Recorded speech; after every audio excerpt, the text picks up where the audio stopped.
What's up, witches? It's Luna here, and welcome to my channel, and happy Scorpio new moon. Oof. So I already posted the chart readings for the Scorpio new moon and the Taurus full moon, so you can look at those and get, in detail the full chart and all the aspects. But it really bears honing in on the essential there of the Scorpio energy. I'm just going to kind of do a little bit of elemental thing here while I'm talking. Feel free to burn it if you got it. A little smoke cleanse. Scorpio is absolutely the most maligned of the entire zodiac. And that's not even arguably, that is straight up fact. Scorpio is a fixed sign. It is very potent. And the fixed signs occur at the peak of the seasons when the characteristics of that season are in full swing and peaking. So they are intense and powerful and potent. They're future oriented. They are steadfast. They're loyal. They're stubborn. So it's that stop energy, Scorpio is also a water sign. And what's interesting is, and I haven't really heard many other astrologers talk about this, and I'm trying to remember where I learned it, because I didn't come up with it. But if you look at the three water signs, they are the three different forms of water. Cancer is the liquid form, what we know as water. Then you go to Scorpio, or let's skip to Pisces. Pisces is the gaseous form, vapor, fog. Water suspended, Scorpio is ice. So let's talk about this new moon in terms of the sun and moon being there. What does it feel like when we've got this conjunction going on around us? Scorpio is about, because they are emotional, and stubbornness is a kind of a symptom of control, or maybe the other way around. But Scorpios are all about controlling, whether that is through attraction, charisma, being just amazing, so you just want to follow along and do whatever, or the other end of the spectrum is dominance, or there's coercion in the middle there, and threats. All these things are scorpionic things, okay? It's manipulation. Pluto, the co-ruler of Scorpio, Mars is the other one, is the planet that is called, it's about manipulation. It's about having my way. Scorpios want nothing more than to have their way, and they have many tools at their disposal to get there. So think about this, emotional control, and Scorpio being the ice form. Think about a glacier and what that looks like. Massive, dense, slow moving, inevitable, grinding down everything in its path, okay? But it can also be snowflakes, delicate, exquisite, magical. All of these things are Scorpio. Scorpio also rules extremes, polar opposites. And it means it is about going to extremes. So Scorpio is all or nothing in. You're not going to get anybody, besides maybe a Leo, more loyal to you when they decide to. So Scorpio being fixed water, I'm going to put some Fire of Azrael on here.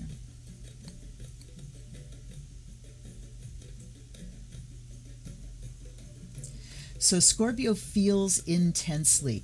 And, if you look at the nature of the planets, the physical planets that rule these signs, there's information there.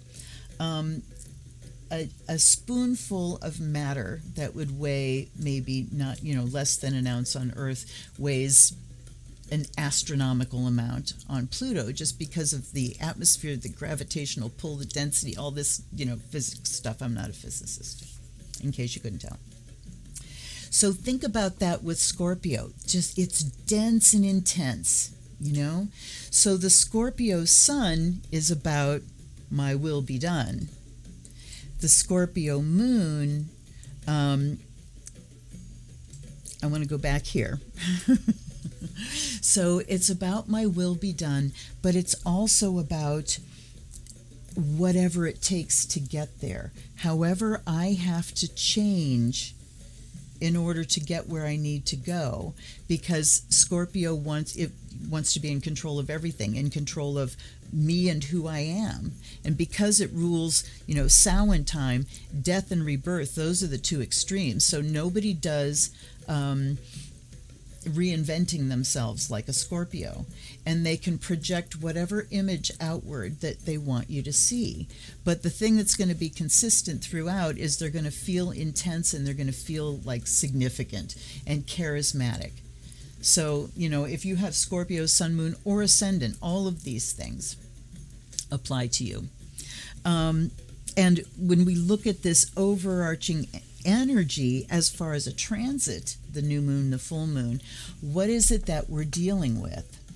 One more thing I want to say about moon in Scorpio is because we're talking about locking something in emotionally. When a Scorpio, particularly Scorpio moon here, has an emotional experience, they feel every bit of it, and then they say, this is what that means, and they lock it in. I'm sorry if I blew your ears off there. That was louder than I intended. So that, Scorpio is judgmental. Look at something. Which way is it? Is it this or is it this? The either or. And when a Scorpionic or a Plutonian person gets attracted by a person, by an idea, by a product, by a something, a philosophy,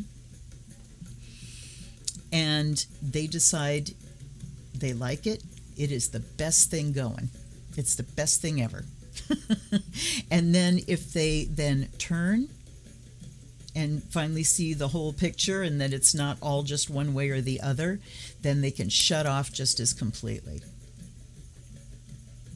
So you see where we're at with this new moon, these extreme energies. So what is it that we're dealing with, not on a natal chart basis, but on a transit basis?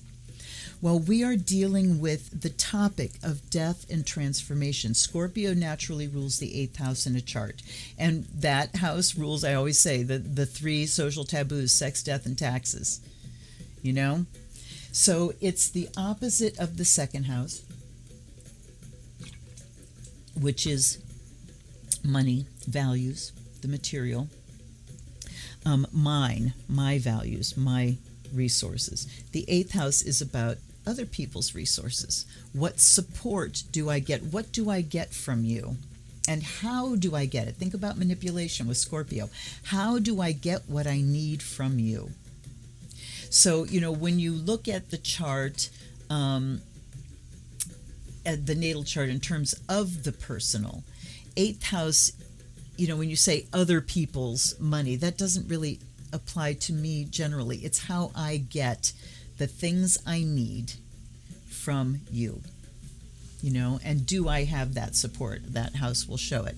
So, what we're dealing with is those social taboos: sex, death, and taxes, and looking at what we need to do in order to transform.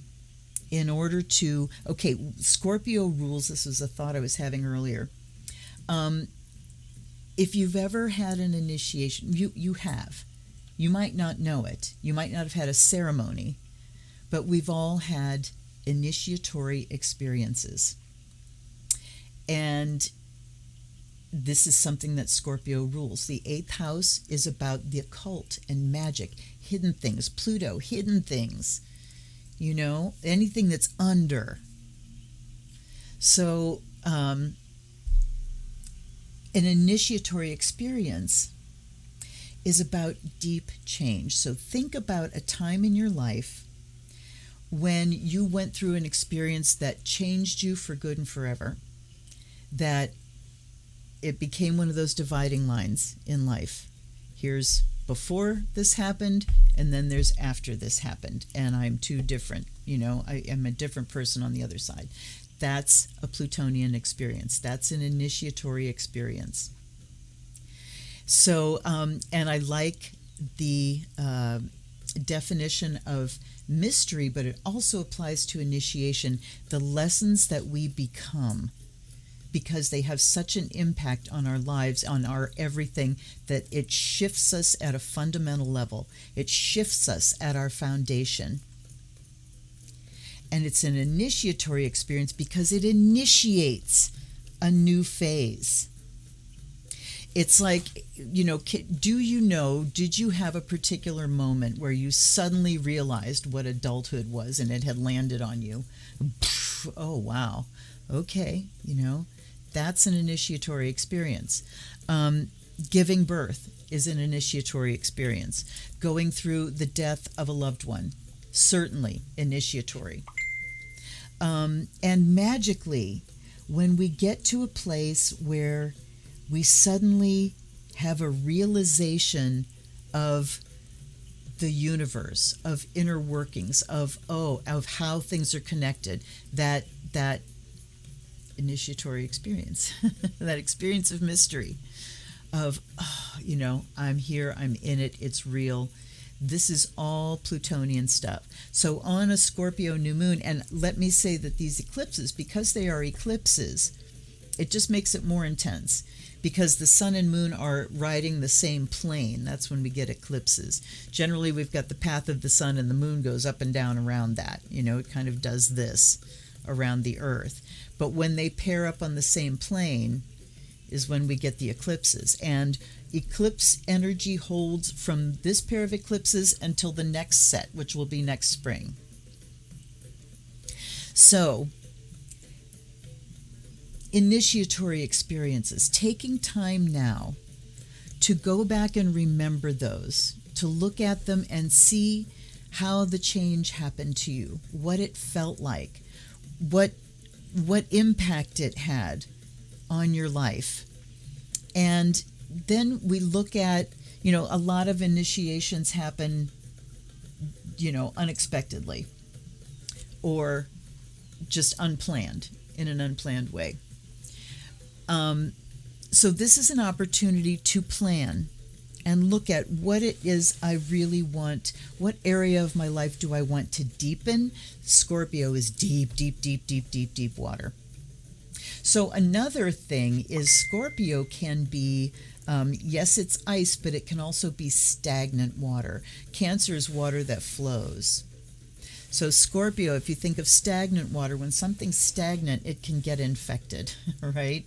It needs to be oxygenated. So this is where we dig deep and pull up feelings that run really deep, and look at them, aerate them, bring them into the light of day, give them space to reveal themselves, do some journaling on it, do a ritual on it where you just go into meditation and let things reveal themselves. And then this eclipse kicks off. This is a partial solar. The new moon, the moon is between the sun and the earth, so the moon blocks the sun's face. So new solar eclipses are always new moons, but new moons aren't always solar eclipses. Okay.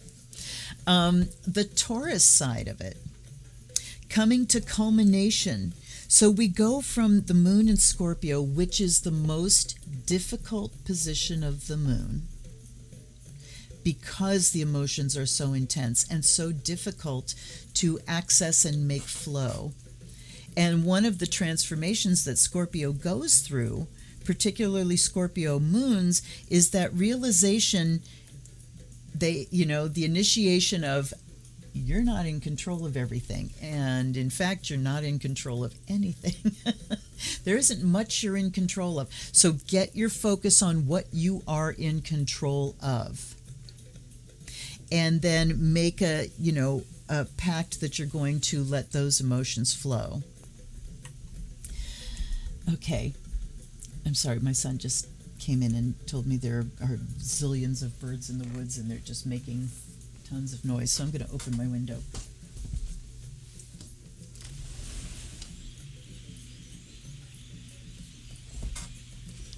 That's awesome. Okay, where was I? Looking at initiatory experiences and catalyzing an initiatory experience. So having that realization, looking at spheres of influence. Where am I in control? Where am I not in control? How do I behave when I feel I'm not in control? Which is all the time, you know? What is my reaction? Scorpio's reaction is to kind of lock things down. Okay, I'm not in control of it. I won't feel it. I'll put that off until later. And they have such an ability to manipulate and control. Now, I say this as a Scorpio rising, ruling my body, and I've said it before, I can steamroll my own body. You know, if I'm at a low and I have to show up and perform or do something, I just plow through it, and I have been on my back for months afterwards doing things like that. I am able to do it. It's not the best thing to do. So, at this new moon, look at what it is. I'm going to see if you can hear these birds. I don't know if you can hear them. Crazy. Okay. Anyhow,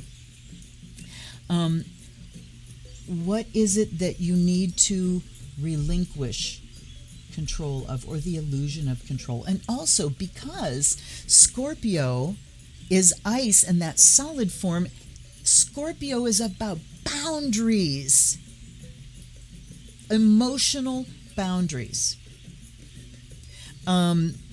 Cancer just flows, you know. Cancer flows, and Cancer dives deep into the emotional environment. They don't have boundaries. Pisces, absolutely not. Pisces just absorbs everything and everybody, right? Scorpio is come no further until you've proven that I can trust you. You know, so there's a great ability there with the moon in Scorpio and a new moon in Scorpio to assess where you need to set emotional boundaries, and within that boundary, then where you can go and clean out old emotional gunk that made that boundary kind of permeable to begin with. Right? So think in totality. And when I talk about extremes and inevitability and transformation, this is why I look at the Judgment card as being very Plutonian and Scorpionic, is because it talks about the dead rising from the dead. That's what this Samhain season is about. That's what Scorpio is about. Things that die in order to fertilize new life. So look at that. What is it right now that is calling for me to do a deep examination of, aerate, you know, come to a better understanding, and then we make a choice to initiate deep change. And it starts with, here is what I am letting go of. It starts with the letting go. So Scorpio new moon isn't about doing, it's about letting go. That's the initiation. That's what we're starting on this new moon. I'm going to let go of this, and then you have to let go of knowing what the outcome's going to be. Another thing that we're not comfortable with, and Scorpios don't tend to be very comfortable with, is, and that's why it rules things like divination. I want to know what's going to happen. I want to see what the future holds. I want to look ahead. Now, that can pull you out of the present, out of your power place, if you're constantly looking to the future. So we use those divinatory tools to look inside, to go deep. Where is my magic? What do I need to let go of? How can I transform this situation? Right? Then when we get to that full moon in Taurus, the moon in Taurus, opposite moon in Scorpio, the most difficult position for the moon. Taurus, the moon is exalted in Taurus, which means it's the most comfortable, not beyond comfortable. It is glorified. The moon is glorified in Taurus. So it talks about emotions that are physical. Our emotions are centered in the body, which emotions are. They are physical things. And that sign ruled by Venus and it's an earth sign, so this is where emotions become grounded in the physical. I feel what I feel. I let my body process it.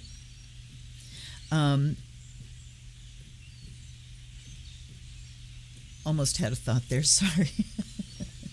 But it brings a stabilizing influence, and it talks about things being started from a deep emotional place and then coming to culmination in the physical, in a practical way, in a way I can put my hand to. So when you're devising the thing, the initiatory process, what is it that I want to let go of so that something can come to fruition? You want to be specific about what you want it to look like. What are the measurables that will say my spell has worked? You know, is it a dollar amount? Is it a specific thing? Is it receiving a message, you know, a letter, a confirmation, something like that? What does it look like? What does the outcome look like in measurable, practical terms? And that's the Taurus moon part of it. It's the stability, the ability to be in the body and let the feelings happen. The water signs, because feelings are in that watery realm, particularly with Scorpio, we get hooked on the reaction or the feeling, and then we forget to look at what's going on with my body. So frequently for me in the past, I would get to a place where tension buildup in my body was actually emotional buildup.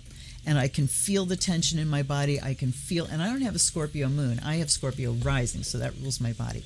I can feel it, can't get to the emotions, just can't get. And Pluto, ruler of Scorpio, opposes my moon. Pluto's up here, moon's down here, you know? So doing something like watching a particular movie, listening to a particular song, something that I know is going to make me cry and get me hooked in with the flow in the body, the water of the body. And then things can flow through. So looking at what you can bring to culmination in a physical sense on the Taurus full moon. And the extreme there, like I said, is life and death. Taurus is all about life and the planting of seeds and the bursting forth of the new growth on the earth and all of that stuff. Flowers, flowers, flowers. But October, Scorpio, November is about death. Everything dying. I look out in the woods today, and it was a little breezy, and there are just these showers of leaves. Just amazing. Amazing and beautiful. Watching the process of rot. I'm watching rot and death and going, isn't it beautiful? Yes, it is. Yes, it is. So, sorry. So the things that you work on this set of eclipses resonates to that next set. And it's that cycle of, you know, going into the death part of the year, the death to the life, the death to the life. If you're on the southern hemisphere, it's going the opposite way right now. So I just thought I would pay Scorpio their due. And, you know, Scorpios are magical people. They are worth knowing.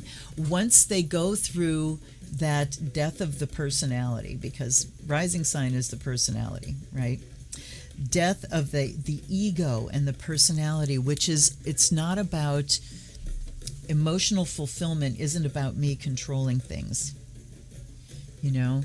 So Scorpio's big transformation is learning to be in the flow. And when they are the most magical of people. I like Scorpios. I like that intensity, you know, because it's where I live. So anyway, I hope you got something more from that. I just wanted to say again, have a blessed new moon eclipse. We are on the waxing side now, so get it going, do your magic, start things off, and you can work on it, you know, the whole way. It doesn't have to be done just on the new moon. You start it at the new moon and then look at how you can work this magic of transformation, of deep, deep, deep healing, you know, digging deep, change, transformation, rebirth, And think about the longer arc too, from the sun in Scorpio to the sun in Taurus is the longer seasonal arc, but we're compressing that into this 2 weeks from the new to the full moon. All right. Thanks for hanging out, you guys. Sorry if I was terribly long-winded. Have a lot to say about Scorpios because they are action-packed and they are dense. All right. I will see you next time. Until then, this is Luna. Blessed be.